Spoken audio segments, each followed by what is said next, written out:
Hi, I'm Griffin Johnson, the Armchair Historian, and this is episode 0 of our new series on the battles of the American Revolution. Today, why was the war fought?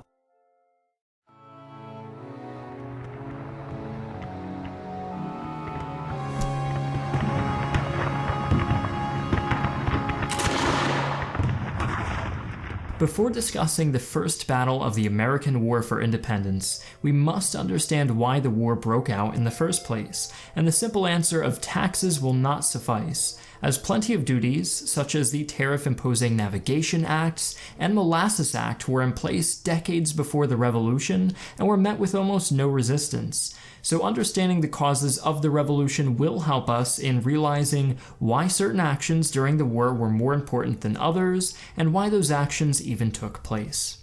The Revolution had its roots in the 7 Years' War, also known as the French and Indian War. Fighting began after a certain lieutenant colonel by the name of George Washington led a small force into the disputed Ohio River Valley and began clashing with French settlers who were already present in the region. This culminated in the Battle of Fort Necessity, in which Washington was actually captured. The British sent further colonial expeditions into the American wilderness to fight the French, but were largely unsuccessful. This only served to increase tensions between the two powers. Meanwhile, in Europe, Britain formed an alliance with the Prussians to protect its holdings in Hanover should the French decide to bring the conflict into full-scale war. In response, the French formed an alliance with the Austrians to protect against Britain's new ally. Before long, the French made the first military action in Europe by seizing British Minorca in the Mediterranean.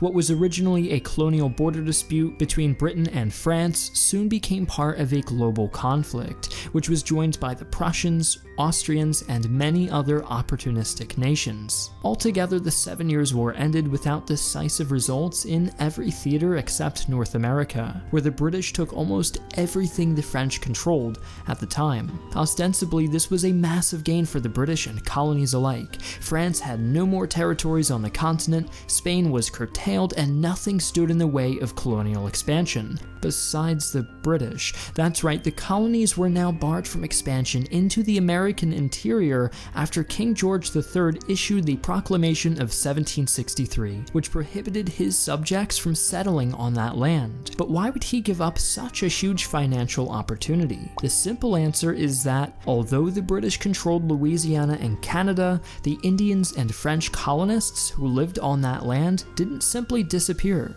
Western expansion would inevitably have meant another costly war, and the British, who had run up a considerable amount of debt, didn't want to spend even more money on building forts, equipping militias, and sending expeditions into the area. Furthermore, the British Crown wanted to ensure that the colonists were restricted to the coastline so that they could be managed as easily as possible. The Proclamation of 1763 was especially problematic for the colonists, as the entire point of migration to the New World was to claim new land. As one might imagine, this resulted in widespread discontent, which was compounded by an economic recession. Taxes in Great Britain alone were skyrocketing, and Parliament found a way to ease the strain by moving some of the burden to America. After all, it was for the benefit of the colonists that the British fought. The Americans, however, felt as though they had already paid for the war through bloodshed. In spite of these sentiments, George III and his Prime Minister, Grenville, imposed new taxes. When they began taxing sugar in 1764, the colonists were outraged, even though the tax had little effect. Why then were they so angry? Well, unlike any of the previous duties, this one was strictly enforced. Even minor violations could result in arrest and trial in vice admiralty courts, in which a single judge issued a verdict without a jury. This rigid enforcement made the Americans feel as though Parliament was overstepping its powers. That same year, the Currency Act was passed, prohibiting the colonists from issuing any paper money. Their already printed banknotes were now deemed worthless.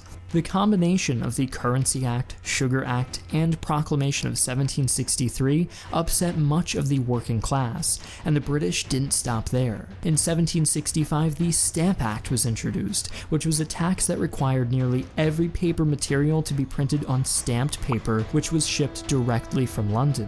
One peculiar issue with the Stamp Act was that it affected nearly everyone, so now it wasn't just the lower classes who were unhappy. Those who could read and write began feeling the stress of British taxation. Things only got worse with the Quartering Act of 1765, which demanded that all landowners allow soldiers to sleep and eat in their homes. In reaction to these 5 major acts, a Boston lawyer by the name of James Otis wrote, "The rights of the British colonies asserted and proved." In that best-selling pamphlet, he coined the phrase, "no taxation without representation," which would later become a battle cry of the Revolution just a decade later. The most reactive colonies to British taxation were Virginia and Massachusetts.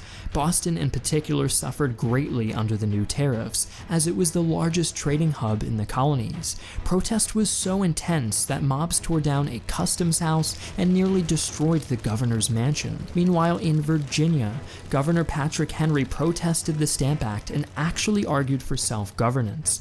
And in the rest of the colonies, protest groups began rapidly forming, calling themselves the Sons of Liberty.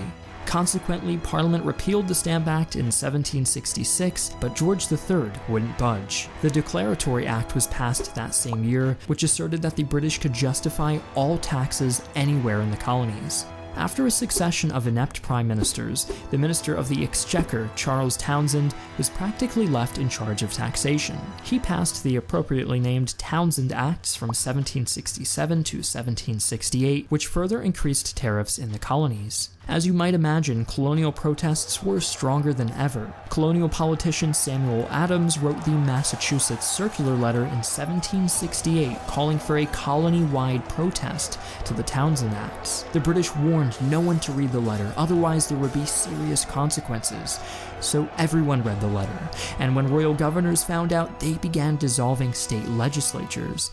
This only served to make protests even fiercer, prompting the royal governor of Massachusetts, Sir Francis Bernhard, to request support from royal authorities. Just a short while after the letter was published, Boston was officially occupied. 4,000 British soldiers were sent to a city that had a population of 16,000. In 1770, tensions reached their highest when a group of redcoats mistakenly killed 5 people. It would be dubbed the Boston Massacre as part of a propaganda campaign to intensify resentment against the British. Parliament was then forced to repeal the majority of the Townshend Acts, but the tax on tea remained, so the colonists did what they did best. This time they boarded an East Indian merchant ship packed with tea and poured 92,000 pounds of it into the harbor. This came to be known as the Boston Tea Party. In retaliation, the ports of Boston were closed until compensation could be paid for all of the lost tea. The Intolerable Acts, as we know them today, were passed a year later in 1774,